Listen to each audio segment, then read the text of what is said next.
민주당은 빠르게 후보를 선정하겠다라고요. 여당에서는 뭐 더 많이 후보들을 보겠다라는 입장이 다른 것 같습니다. 일단 국민의힘에서 대선 출마를 검토하거나 대선 출마로 거론되는 인사들이 상당히 많습니다. 일단 13명 정도 추려봤는데 더 있을 수 있습니다. 함께 보시죠. 자, 탄핵 찬성을 했던 한동훈, 유승민, 안철수 이 세 분. 물론 이제 안철수 의원 같은 경우는 내란죄를 철회했다. 그렇다면 난 탄핵에 찬성하지 않았을 것이다라고 입장을 바꾸기도 했습니다. 오세훈 시장, 홍준표 시장, 유정복 시장, 김태흠 지사, 김문수 장관, 윤상현 의원, 김기현 의원, 원희룡 몇 분 좀 빼야 될 것 같은데요. 나경원 의원, 이철우 지사도 대권 주자의 이름을 올렸습니다. 자, 이 중에서 젠걸음을 보이는 후보들은 이런 분들입니다. 이번 주 광화문에서 출마 선언하겠다라는 안철수 의원, 한동훈 전 대표, 언제나 국민과 함께 더 좋은 대한민국 만들자, 홍준표 시장, 시장직에서 물러나겠다, 패전 처리 투수 아닌 대한민국 구원 투수 될 것이다 라고 입장을 밝혔습니다.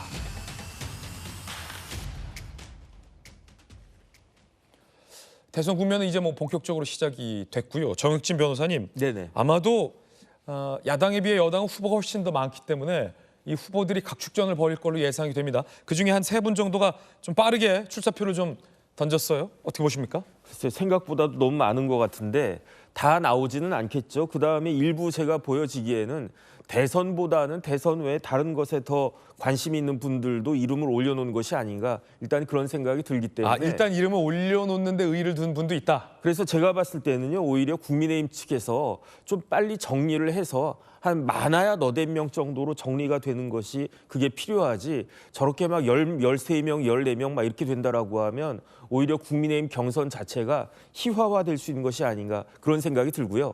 그다음에 저 후보들 중에 이재명 대표와 의미 있는 대항마가 될 수 있는 그런 지지율을 획득하는 사람이 나오면은 그러면 아마 그 국민의힘 경선 자체가 시간이 그렇게 많지는 않지만 흥행 가능성 충분히 있을 것 같다. 저는 그런 생각이 들고요. 그렇지 않고 다 지지부진하다라고 하면 오히려 많은 국민의힘 지지층에서는 이번에는 그냥 아예 대선 투표 안 하겠다 해가지고 투표율 자체도 낮아질 수도 있는 것이 아닌가 그런 생각이 들기 때문에 국민의힘 지도부에서 이런 부분들 잘 계산해가지고 룰이며 이것저것 그 세팅을 잘하는 것이 필요하지 않을까 하는 생각이 듭니다. 예, 자, 그 가운데 홍준표 시장이 가장 젠걸음을 보이고 있습니다. 이야기 들어보시죠.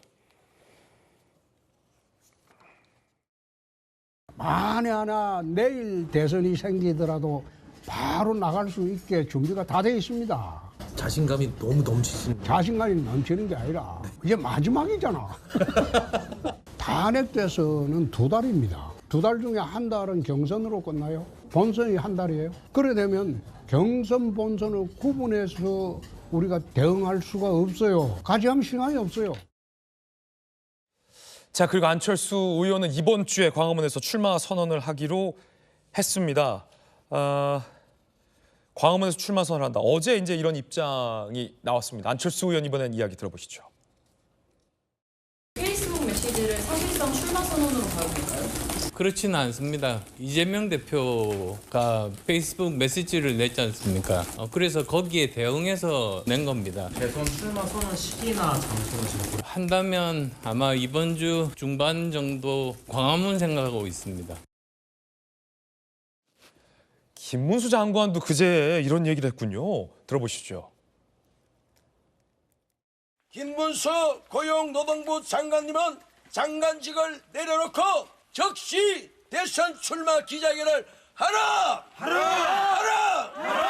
여러분들의 노고에 대해서 다시 한번 감사드리면서 저는 뭐 아무런 욕심 없습니다. 다만 이 나라가 이렇게 가서는 안 되지 않는다. 대통령을 뽑아놓으면은 또 몇 명이 짜고 또 탄핵한다. 또 한 번도 아니고 그래서 이런 면에서 여러분들의 이 노고가 반드시 이 봄꽃처럼 활짝 피기를 바라고 풍성한 열매를 많이 맺기를 바랍니다. 한동훈 전 대표도 대선 출마 준비에 나섰습니다. 그런데 공교롭게 한 전 대표와 불편한 사이로 알려져 있는 홍 시장과 같은 빌딩을 대선 캠프로 쓰게 됐다는 분석입니다. 자, 이 국회 앞에 있는 이 대합 빌딩 유명하죠. 한동훈 전 대표도 대합 빌딩에 대선 캠프를 꾸린다는 얘기고요. 홍 시장도 공교롭게 같은 대합 빌딩에 둥지를 튼다는 예정입니다. 한 골목 뒤에는 이 맨하탄 21 빌딩에 안철수 의원은 이제 조기 대선 싱크탱크를 이른바 캠프를 꾸린다는 소식이 지금 들어와 있는데 뭐 아시다시피 홍 시장과 한동훈 전 대표 그렇게 뭐 원만한 사이는 아닌 걸로 알려져 있습니다. 지난 이야기들도 좀 준비되어 있습니다. 한번 들어보시죠. 한동훈 대표도 벼락 출세했잖아요. 윤석열 대통령이 시기 전. 그런 배신자는 난 싫어요. 앞에 장애물이 있을 때 피해 안 갑니다. 부수고 가야지. 홍준표 시장의 계엄의 유발자 중에 한 명이 한동훈 대표다라고 해서 어떻게 생각하세요? 뭐 한 명 한 명에 대해서 저는 논평하지 않으려고 해요. 그리고 뭐 그분이 제욕한 게 처음도 아니고 매번 저러잖아요.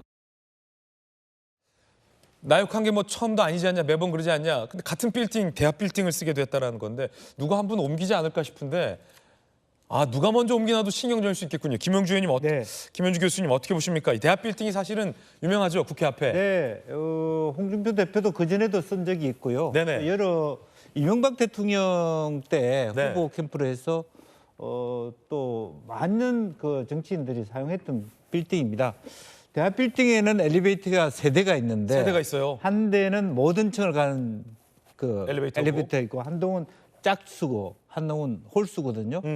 홍준표 시장은 4층, 그다음에 한동훈 대표는 9층이래요. 짝콜, 엘리베이터는 같이 안 탄다. 엘리베이터를 같이 탈 가능성은 별로 없어 근데 보입니다. 전층 가는 엘리베이터에서 마주칠 가능성도 있죠. 벌써. 그런데 홍준표 대표가 전층을 가는 성질 급한 사람이라서 전층 가는 엘리베이터는 네네. 안 타지 않을까. 어쨌든 서로 엘리베이터를 기다리면서 예. 1층에서 만날 가능성이 굉장히 크다. 야, 이 대합 빌딩이 우리 김영주 교수님 말씀하신 네. 것처럼 김대중 전 대통령, 이명박 전 대통령, 박근혜 전 대통령, 윤석열 전 대통령도 썼거든요. 줄줄이 다 저 캠프 활동을 했고요. 저 명당이네요. 예, 명당이라고 볼 수 있습니다. 그래서 네. 실제적으로 이 장소가 바로 아시다시피 구 한나라 당사 바로 맞은편 아닙니까? 맞아요.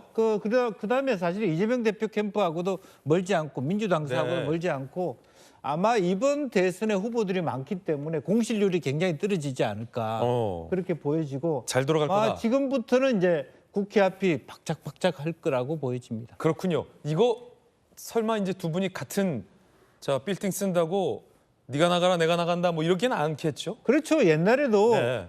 같은 빌딩을 썼던 다른 후보들이 많이 있었습니다. 그렇군요. 그리고 이제 어차피 이것은 굉장히 빠른 게임이에요. 뭐 경선이라고 하는 게 4월 말이면 끝나고 사실은 5월 공직자는 5월 4일 날 사퇴하고 네. 홍준표 시장은 분명히 공직자 사퇴를 의미했던 거고 다른 도지사들은 사퇴도 못하고 그냥 끝날 수도 있습니다. 5월 4일 해봤자 한 달도 안 남았고 5월 10일, 11일 날 후보 등록하기 때문에 사실은 사무실 빌려봤자 한 달 빌리는 겁니다. 예, 그런 의미에서 뭐 그 몇 번 부딪히면 그냥 끝나는 게임이다 그렇게 봐야 될 것 같습니다. 그렇군요. 정치인들은 또 이 어느 건물 어느 터에 사무실을 냈더니 결과가 좋았다더라 이런 걸 은근히 또 신경 쓰지 않습니까? 이재명 대표도 어쨌든 용산 빌딩에 가 있고 뭐 실제로 사무실도 한 군데만 쓴다고 볼 수도 없습니다. 네네. 대선 캠프라고 하는 것은 당사와 또 어떤 지지자 캠프 여러 가지 흩어져 있기 때문에 대합 빌딩은 사실 국민의힘 빌딩에서도 뭐 100m 이내에 있는 거리고 또 뭐 아마 그 부근이 굉장히 많이 복잡할 것으로 보입니다. 그렇군요.